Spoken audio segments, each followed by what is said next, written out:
पूजनीय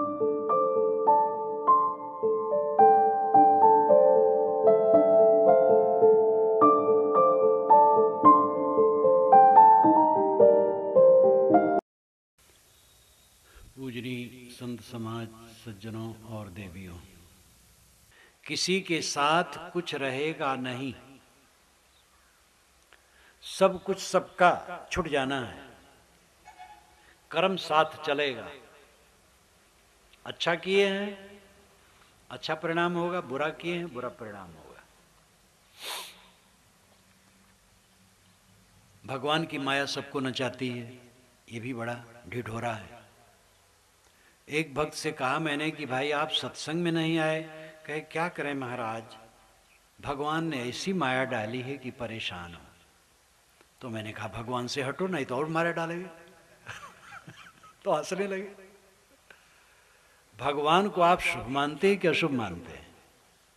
अगर भगवान शुभ है तो माया क्यों डालेगा, माया क्यों रखेगा? माया तो प्रपंची आदमी रखता है, धोखेबाज दुर्जन व्यक्ति माया रखता है, छल कपट। सज्जन माया नहीं रखता है। गांव में कुछ ऐसे लोग कहीं कहीं होते हैं, कोई जमीन बेच और खरीद रहा हो, पहुंच जाएंगे, इतना हमें दो नहीं तो हम अड़चन करेंगे। एक के जमीन में पीपल का पेड़ वो बेचा 20 लाख में। बस दो जबरदस्त आदमी कहे हम काटने नहीं देंगे, काटोगे हम चिपक जाएंगे, और ब्रह्म है, पैसा दे दो तो हो जाएगा। तब ब्रह्म को काट डालो तो कोई हर्ज नहीं। पीपल ब्रह्म है ऐसा उपनिषद में तो नहीं कहा गया, अन्नम ब्रह्म कहा गया। अवन को रोज काट काट के खा रहे हो। तो ये भगत बनते हैं, और भगत वगत कुछ नहीं कि लावें 10-20 हजार रुपये हमें दे तब काटने देंगे, नहीं तो हमारा अड़ंगा डालेंगे। ऐसी दादागिरी करने वाले लोग हैं, तो उनके सामने हाथ जोड़ना पड़ता और कुछ देना पड़ता है। ईश्वर ऐसा नहीं है कि आपको, ईश्वर दादागिरी करने वाला नहीं है, और वहाँ हाथ जोड़ने की जरूरत नहीं, कुछ देने की जरूरत नहीं, बस अपना कर्म ठीक करो। तो भगवान की माया सबको नचा रही है। भगवान बिगाड़ानंद है। बिगाड़ानंद की कहानी भी आप सुने होंगे। गांव में एक थे व्यक्ति, सबके काम को बिगाड़ते थे, पैसा पा जाए तब नहीं बिगाड़ते थे, इसलिए गांव वाले उनको बिगाड़ानंद कहने लगे। एक लड़के की शादी देखने लड़की वाले आए थे, तो लड़के के पिता ने 100 रुपये नोट बच्चे को दे दिया कि बेटा बिना बुलाए बिगाड़ानंद आ जाएगा और कुछ बिगाड़ देगा, इसलिए 100 रुपये नोट उसके चरणों पर रख देना। बरदेखुआ बैठे, बातचीत हो रही थी, बिगाड़ानंद आ गए, एक कुर्सी पर बैठ गए। लड़का उठा, 100 रुपये नोट उनके चरणों पर रखा। उन्होंने कहा बेटा खुश रहो, तुम्हारी मिर्गी जल्दी अच्छी हो जाए। अब बर देखुआ बिदक गए, भरा मिर्गी जिसको आए ऐसा बर कौन चाहेगा। वास्तव में 100 रुपया कम था, ज्यादा दे दे तो। जब बिगाड़ानंद मरने लगे तब गांव वालों बुलाए, मैं मर रहा हूं, मैंने सबका बहुत बिगाड़ा, मुझे प्रायश्चित करने का मन है, जब मैं मर जाऊं मेरे मुंह में एक लकड़ी गाड़ दो। गांव वालों ने कहा देखिए आप मर रहे हैं, अब हम लोग क्षमा करते हैं। कहे नहीं मुझे संताप होगा, आप स्वीकारें। तो एक बुजुर्ग ने कहा भाई कोई बात नहीं है, मर जाने पर गाड़ देना कोई पाप नहीं, जलाने हैं। मर गए तो बढ़ी बुलाया गया, एक लकड़ी छील करके दांत को खोल के डाल दिया गया, दांत में बंद हो गया, ऊपर सिगलत जैसा खड़ा हो गया। कफन किए, अर्थी पर रखे ले चले। संयोग था जांच एक थी, कई थानेदार लौटे आ रहे थे पुलिस सहित। कहा ये क्या है, कौन मर गया है, इसके मुंह में कौन क्या खड़ा है सिगलत जैसा, उतारो, पुलिस का तो अधिकार है। उतारा, कहा ओह सरकार नहीं है, तुम लोग इसके मुख में लकड़ी खोस करके मारे हो, उसको ऐसे लिए जा रहे हो। सबको पकड़ा और जेल में डाला। लोगों ने कहा धन्य हो बिगाड़ानंद, जीते सबका काम बिगाड़े, मरते सबका काम बिगाड़े। ईश्वर को आपने ऐसा बना डाला है। वो माया डालता है सब पर। भूल जाओ कि ईश्वर की माया हमें भटका रही है, हमारी माया हमें भटका रही। सबही नचाओ राम गोसाई, गोस्वामी जी आवे तो मैं पूछूं कि महाराज आपने ऐसा क्यों लिखा? राम जी किसी को नहीं नचाते हैं। तो पता नहीं कुछ बतावेंगे गूढ़ तत्व अगर होगा तो। मैं तो विश्वास नहीं करता हूं कि राम किसी को नचाते हैं। सब अपने कर्म से नाचते हैं, सब गलत करते हैं तब नाचते हैं। नाचने का मतलब है चिंतित होना, पीड़ित होना, पाप करना। भावुकता में लोग कह देते हैं। कल मैंने कहा नहीं था आपको कि वो सज्जन मिलने आए तो कहा महाराज आपकी कृपा से फसल अच्छी हुई है, आपकी कृपा से लड़की की शादी कर दी, आपकी कृपा से भैंस ब्याई है, आपकी कृपा से पड़वा मर गया। तो कुल आपकी कृपा से कहना था बस। तो ऐसे भगवान की कृपा सब कहते जाते हैं। तो भगवान की माया किसी को नहीं नचाती। आप तम्बाकू खाते, भगवान ने खिलाया है। गांजा पीते हैं, गांजा पीने वाले साधु कहते हैं जो न पिए गांजा की कली, उस लड़के से लड़की भली। तो मछली खाने वाले कहते हैं रोहू पड़नी माछरी कनक जीर के भात, भगत बैठ पछतात है दिने लटे की बात। तो अब साखी शब्द चौपाई तो कोई भी बना ले। हर आदमी के अंदर में जो मोह है वही माया है। माया मन का मोह है, उसका आलंबन है निर्मित पदार्थ। प्रकृति सूक्ष्म है, अदृश्य है, लेकिन उससे जो निर्मित पदार्थ हैं वो दृश्य है। जैसे मकान, शरीर, कपड़े, बर्तन, मशीनें, तमाम चीजें जो दिखाई देती हैं ये निर्मित पदार्थ है, इनको माया कहते हैं। इसी को देख सुनकर में मन में मोह उत्पन्न होता है। मोह जब मिट जाता है विवेक से तो इन पदार्थों का उपयोग करते हुए भी माया नहीं बनती है। इसलिए असली माया मन का मोह है। एक सुंदरी युवती है, उसका पति उसे कामनी के रूप में देखता है, लेकिन उसका पुत्र श्रद्धेया मां के रूप में देखता है। और सिंह अगर उसको देखेगा तो सुंदर आहार के रूप में देखेगा। संत उसको मिट्टी का पिंड रूप में देखेंगे या मां रूप में देखेंगे। देखने की दृष्टि जैसी होती वैसी हमारी सृष्टि होती है। माया मन का मोह है। मोह अविद्या से, अज्ञान से उसको हमें मिटाना है। आकाश से कोई माया हमारे ऊपर कूद नहीं पड़ती। कबीर साहब ने कहा माया माया सब कहे, माया लखे न कोय, जो मन से न उतरे माया कहिए सोए। किसी से द्वेष है और किसी से मोह है, ये दिमाग से नहीं उतरता है। अपना हम जिसको विरोधी मान लेते हैं उसको विनष्ट करने के चक्कर में रहते हैं, और जिसको प्रिय मान लेते हैं उसको जायज नाजायज संपन्न करने के चक्कर में रहते हैं। ये माया है। मन माया तो एक है, माया मन ही समाये, तीन लोग संशय परी मैं काहे कहूँ समझाए। साहब कहते मन का मोह माया है, लेकिन सबके मन में तो संशय घुसा है कि माया भगवान के और आकाश में वो ऊपर से कूद पड़ती है। ऐसा कुछ नहीं, माया कहीं से कूद नहीं पड़ती है। गोस्वामी जी ने माया पर बहुत जोर दिया कि जो राम को परमात्मा नहीं मानता है वो माया में भटका है। इसमें उन्होंने बहुत लंबी व्याख्या कर डाली, क्योंकि राम को परमात्मा मानने वाले उस समय भी बहुत कम थे। आज हिंदू भी सब के सब श्री राम को परमात्मा नहीं मानते हैं। कुछ श्री कृष्ण को मानते हैं, कुछ दोनों को नहीं मानते हैं। तो उस पर उन्होंने इतना लिखा, काकभूषण गरुण संवाद, शिव पार्वती संवाद, याज्ञवल्क्य भरद्वाज संवाद, इन तीन संवादों की कल्पना की मानस में, जो कि वाल्मीकि रामायण में कहीं नहीं। तो उन्होंने एक माया की अलग परिभाषा की। इस्लामी लोग अलग परिभाषा करते हैं, जो हजरत मोहम्मद को ईश्वर का पैगंबर नहीं मानता, कुरान को ईश्वरी किताब और इस्लाम को स्वर्ग का रास्ता नहीं मानता। इब्लीस ने उसको खराब कर दिया है, भटका दिया है। पौराणिक कबीर पंथी कहते हैं जो कबीर साहब को परब्रह्म नहीं मानता। कबीर साहब सबके गुरु हैं, राम कृष्ण विष्णु शिव मोहम्मद ईसा सबके गुरु हैं। तो उनको जो परमात्मा नहीं मानता, काल निरंजन ने उसको भटका दिया। ये धर्म के क्षेत्र में आप घुसिए, बड़े बड़े भटकाव हैं। तथ्य यह है कि हमें और आपको भटकाने वाला कोई न काल निरंजन है, न माया है और न इबलीस है। हमें और आपको भटकाने वाला हमारी खोटी आदतें, विषयासक्ति, काम क्रोध लोभ मोह है, जो हमारे बनाए हैं। यही तथ्य है और यही समझ करके आप अपना उद्धार कर सकते हैं।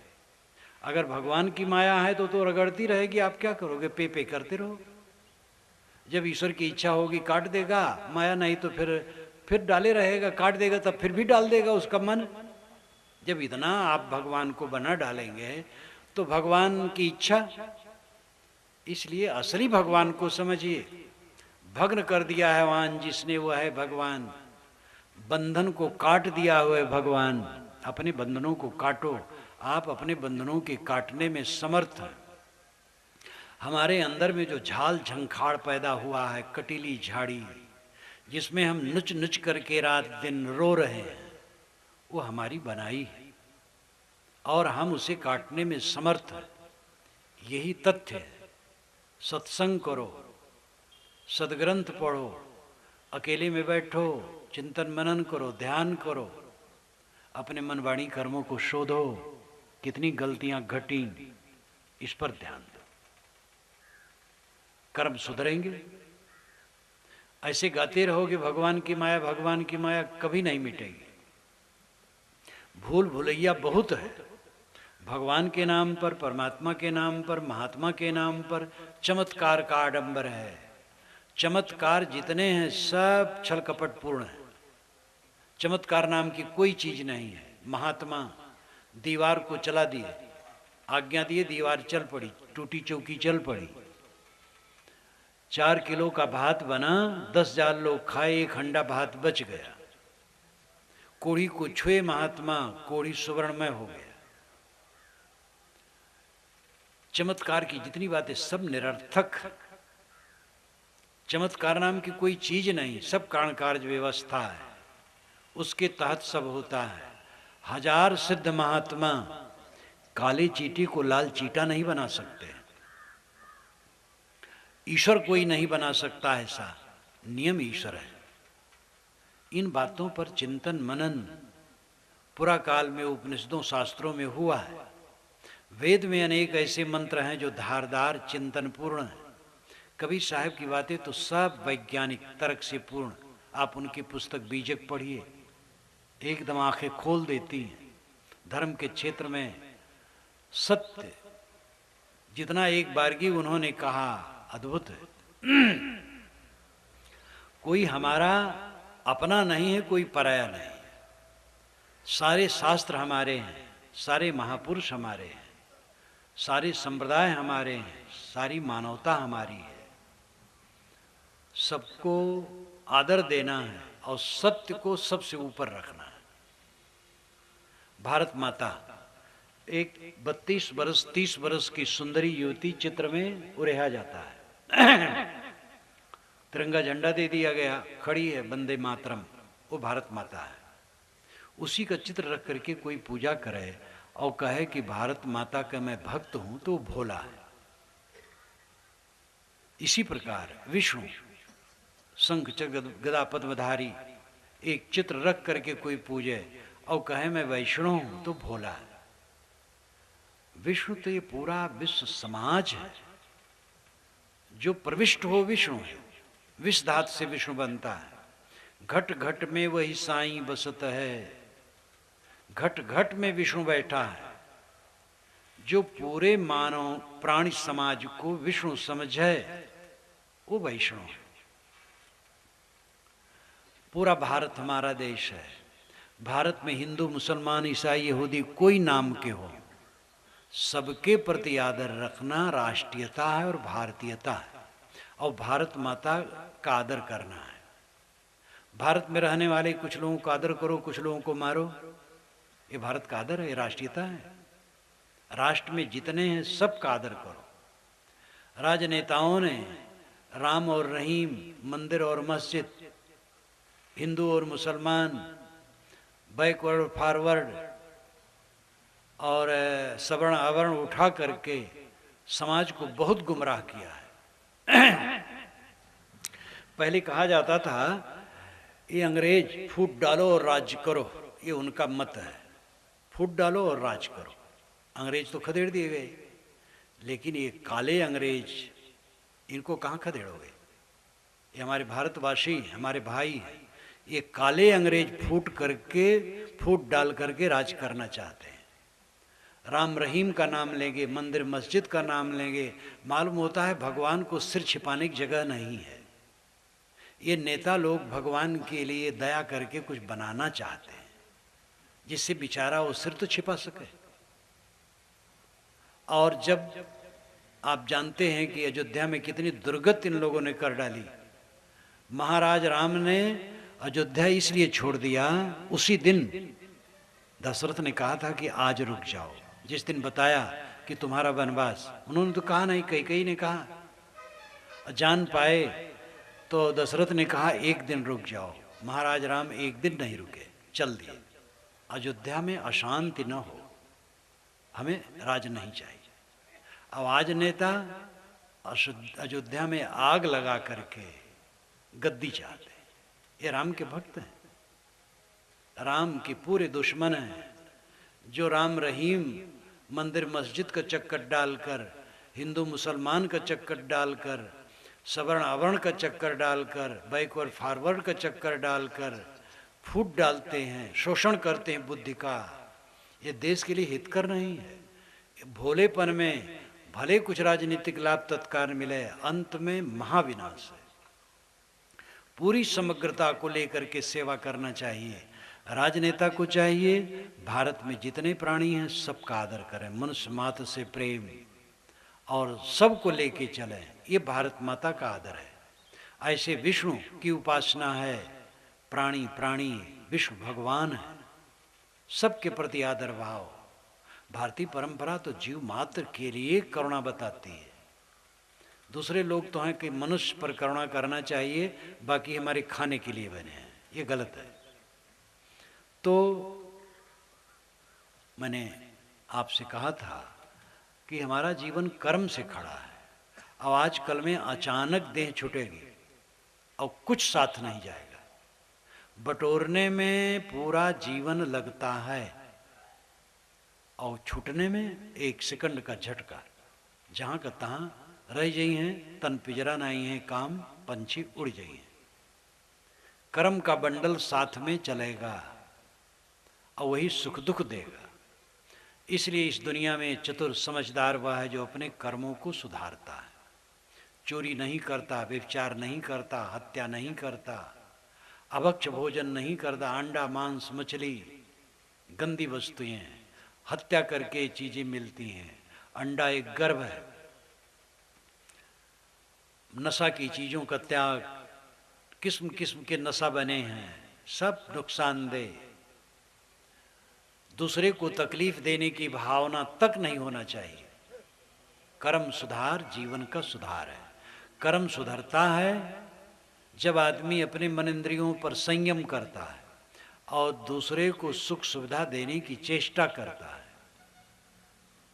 तो उसका चित्त शुद्ध होता है। शुद्ध चित्त संयत होता है। संयत चित्त में समाधि और ध्यान सफल होता है। आप सगुण उपासना करें, निर्गुण उपासना करें, कोई उपासना करें, जब तक चित्त शुद्ध नहीं होगा एकाग्रता नहीं आएगी। तुलसी जौलों विषय की मुधा माधुरी मीठ, तौलों सुधा सहस्र सम राम भगत सुट सीठ। गोस्वामी जी दोहावली में कहते हैं कि जब तक विषयों की व्यर्थ मधुरता मीठी लगती है तब तक राम भक्ति हजार अमृत होने पर भी फीकी लगती है। कबीर साहब ने कहा, पंडित बात बदय सो झूठा, राम के कहे जगत गत पावे, खाण कहे मुख मीठा, भोजन कहे भूख जो भाजे, जल कहे तृषा बुझाई, पावक कहे पाव जो डाहे तो दुनिया तर जाई, नर के संग सुआ हरि बोले हरि पर तड़प न जाने, जो कभी उड़ जाए जंगल में तो हरि सुरत न आने। बिन देखे बिन अरस परस बिन नाम लिए का हुई। धन के कहे धनिक जो होए निर्धन रहे न कोई। सांची प्रीत विषय माया सो हरि भक्तन की फांसी। काहे कबीर एक राम भजे बिन बांधे जमपुर जासी।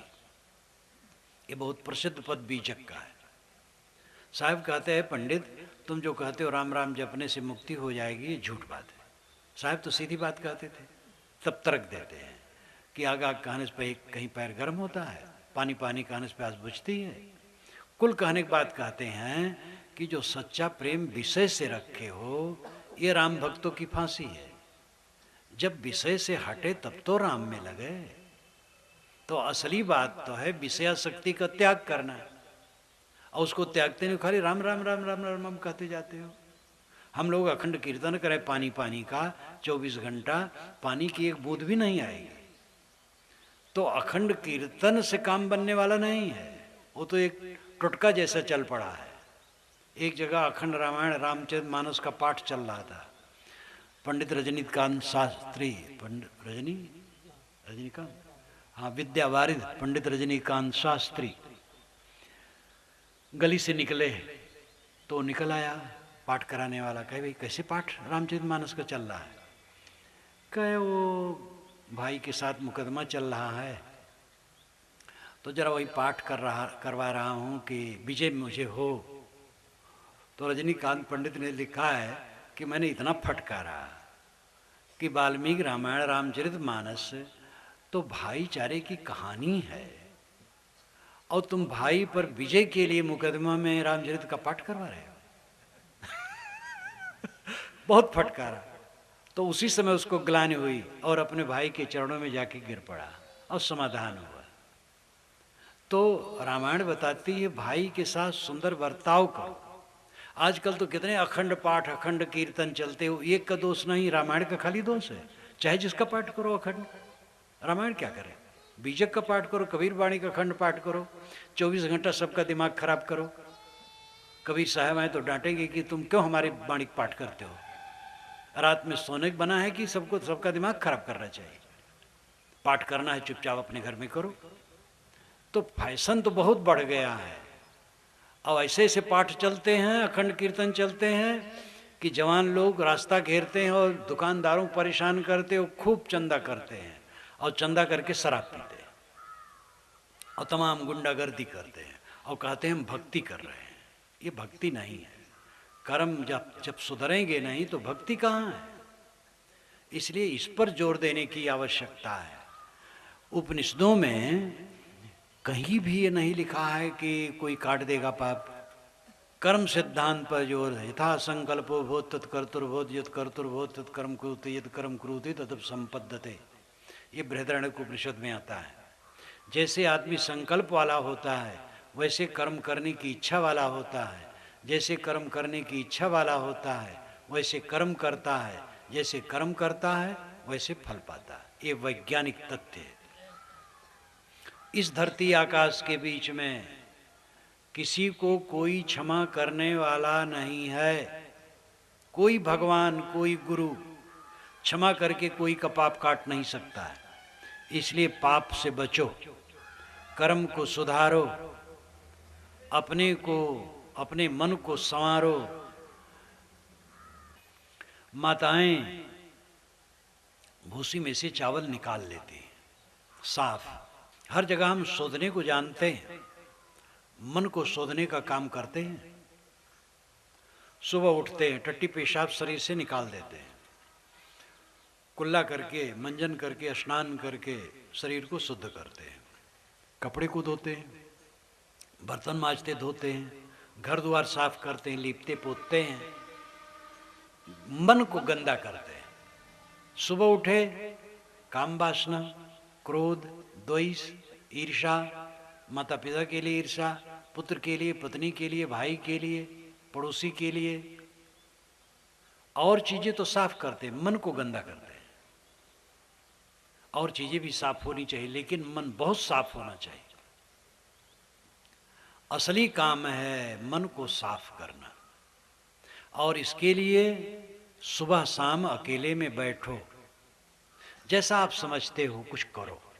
जैसा आपके गुरु ने बताया है, कुछ जप करो, ध्यान करो, कीर्तन करो, पाठ करो, अध्ययन करो, कुछ करो, कुछ करोगे तो कुछ और होगा। धीरे धीरे समझ में आएगा, हृदय नम्र रहेगा। जो कुछ करता तो हृदय नम्र रहता है, तो संतों के पास जाता है तो ज्ञान का हीरा भी मिलता है। सब कुछ करने का परिणाम है कि पहले से काम की लंपटता घटी है, क्रोध घटा है, लोभ घटा है, मोह घटा है, द्वेष घटा है, भय घटा है, चिंता घटी है, तो समझ लो भजन पूजन हो रहा है। पूजा पद्धतियां और उपासना पद्धतियां अलग अलग हैं, उसमें किसी को छोटा बड़ा न कहो, सबका बड़ा है। लेकिन सबकी बड़ाई का मतलब क्या है? आप कौन नाम जपते हैं? मुझे याद आया, एक पंडित जी ने मुझसे कहा कि अयोध्या में गया था, कोई कल्पवास हर साल करते थे, तो एक महात्मा भाषण कर रहे थे कि 27 करोड़ राम नाम जप कोई करे तो मुक्त हो जाएगा। तो मैं जपने लगा, 25 करोड़ कर डाला, कुछ फर्क नहीं पड़ा तो छोड़ दिया।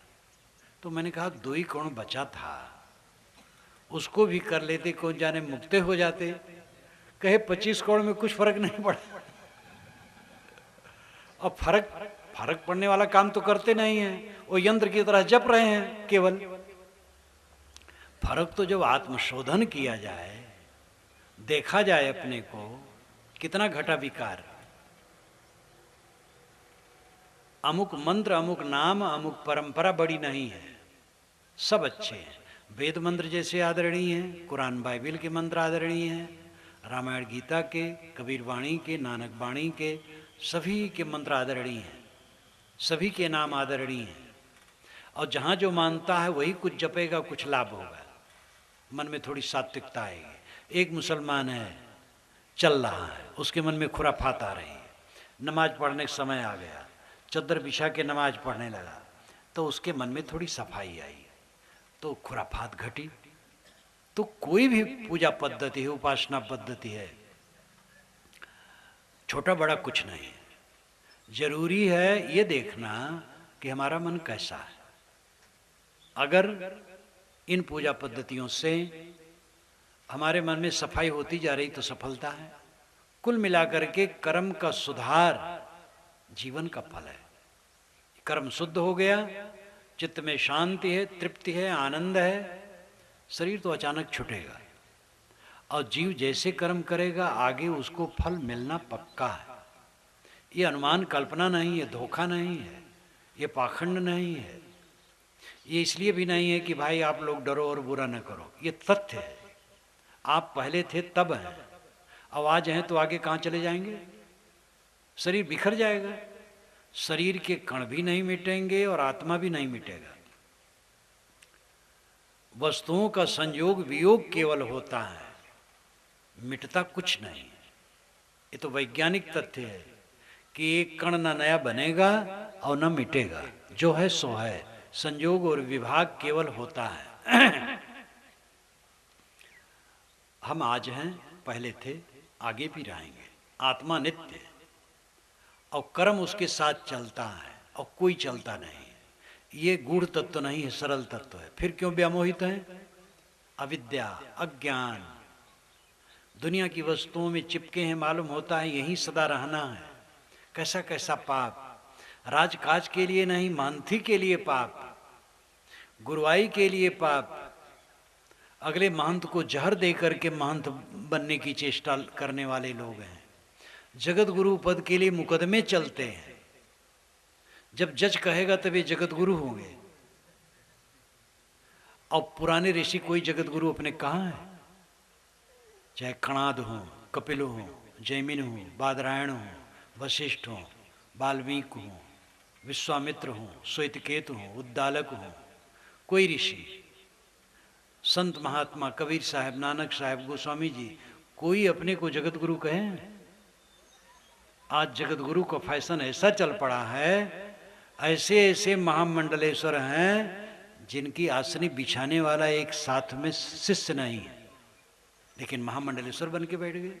4-4 लाख रुपए खर्च कर दिए और ऐसे महामंडलेश्वर पद देने वाले हैं। वो घुस पाए, बस महामंडलेश्वर बना दिए। महामंडलेश्वर हैं और एक शिष्य पीछे नहीं है। जब कोई भगत बुलाता है तो किराए पर साधु ले लेते हैं। तीर्थों में किराए पर भी साधु मिलते, वेशधारी होते, साधु कैसे रहेंगे। और वो अपना डंडा लेकर के खड़े हो जाएंगे, उनको पैसा मिलेगा, खाने का अच्छा मिलेगा, शिष्य बन जाएंगे 4 दिन के लिए। जगत गुरु। महापुरुषों ने अपने को जगत गुरु नहीं कहा। गोस्वामी जी ने पूरे मानस में कहीं नहीं कहा है कि मैं मानस मर्मज्ञ हूं। आजकल मानस मर्मज्ञ, प्रतिवाद भयंकर, शास्त्रार्थ महारथी, तर्क पंचानन, ये सब शब्द का प्रयोग किया जा रहा है। ये दिखावा है। कबीर साहब अपने को कहा, कहें कबीर दासन के दास, अपने को दासों का दास कहा। कबीर पंथ में भी यही बात है, वो एक पंथ का दोष नहीं है। ऐश्वर्य गांठने की चेष्टा जहां है वहां धर्म का दिखावा है, धर्म असली नहीं है। धर्म का अर्थ है शील, संयम, करुणा, प्रेम, समता और चित्त की स्वच्छता। स्वर्ग कहाँ है? स्वर्ग अपने में लौट आना स्वर्ग है। आत्मसंतुष्ट हो जाना स्वर्ग है। वैकुंठ विकुंठ कुंठा रहित हो जाना, कॉम्प्लेक्स फ्री, मानसिक विकारों से मुक्त हो जाना वैकुंठ है। मोक्ष मोह का क्षय है। न कहीं आकाश में मोक्ष है, न कहीं वैकुंठ है, न स्वर्ग है। पुराणों में कथाएं हैं, सब काल्पनिक है। वेद में भी स्वर्गलोक का वर्णन है। और यमलोक, जो पहले जमीन पर वो गया तो लोक में यम बन गया, और यमपुरी सुख का घर है। वेद की यमपुरी स्वर्ग है, पुराण की यमपुरी नरक है। तो स्वर्ग का वर्णन वेद में भी आता है, और उसमें ये भी लिखा है कि जो उस स्वर्ग में जाएगा वो निरंतर भोग करता रहे, उसको एड्स की बीमारी नहीं होगी। एड्स नाम नहीं है, लक्षण सब है, मैंने वेद में लिखा है वो सब। तो क्यों? यहाँ सबकी कामना है कि इंद्रियां शिथिल हो जाती हैं, तो ऐसा भोग भोगें कि शिथिल न हो। उसी कामना की भड़ास वहाँ खोली गई है। तो ये पुराणों में और शास्त्रों में जो ये सब बातें लिखी हैं, ये काल्पनिक है। यहीं पर नरक है, यहीं पर स्वर्ग है, और जीव के साथ वो चलता है। जिसके मन में ईर्ष्या है, क्रोध है, काम है, मोह है, मलिनता है, हरदम रिएक्शन, नरक में जी रहा है। कबीर वाणी अपने ढंग से उपनिषद है, और इसका असर सब जगह है। वैष्णवों में, जैनों में, बौद्धों में, सब में अपना अपना असर है। हमें चाहिए कि हम विवेकवान बने, विचारवान बने। मैं अपनी वाणी को इस बात से समाप्त करना चाहूँगा कि मैंने आपसे कहा था कि हमारे जीवन में जो उपलब्धियां हैं, वो उपलब्धियां दिखावा है। हमें थोड़ा भोजन चाहिए, थोड़ा कपड़ा और थोड़ी सोने की जगह, और मन की निर्मलता, बस हो गया सब। दुनिया से क्या चाहिए? थोड़ा भोजन और थोड़े कपड़े और सोने की जगह, और बाकी जितना है सब दिखावा है। और खास काम क्या है? मन का निर्मल होना। निर्मल मन में ही शांति और स्थित होती है। तो ये उपलब्धि है हमारी, मन वाणी कर्मों की निर्मलता और अंतर्मुखता। अंतरात्मा रूपी परमात्मा को समझ करके जो निरंतर परमात्मा में लीन है, वो धन्य है। और ये तब बनेगा जब मन बाहर से लौटे। मन तभी लौटेगा जब सुधरेगा कर्म, मन निर्मल होगा। कांटा खोभर से भरा मन कैसे निर्मल होगा? इसलिए जोर दे करके हमें अपने कर्मों को सुधारना चाहिए, और सुबह शाम अकेले में बैठ करके आत्मशोधन करना चाहिए। जिस ढंग से जहाँ जो हैं, जिस मत पथ में हैं, अपने ढंग से सही कुछ करें, और सबका परिणाम यही होना चाहिए, क्रोध, काम, लोभ, मोह, मनोविकार घटें, क्षमा, दया, शील, समता बढ़े, तभी जीवन में शांति और सुख है। आपको धन्यवाद देते हुए मैं अपनी वाणी को विराम देता हूँ।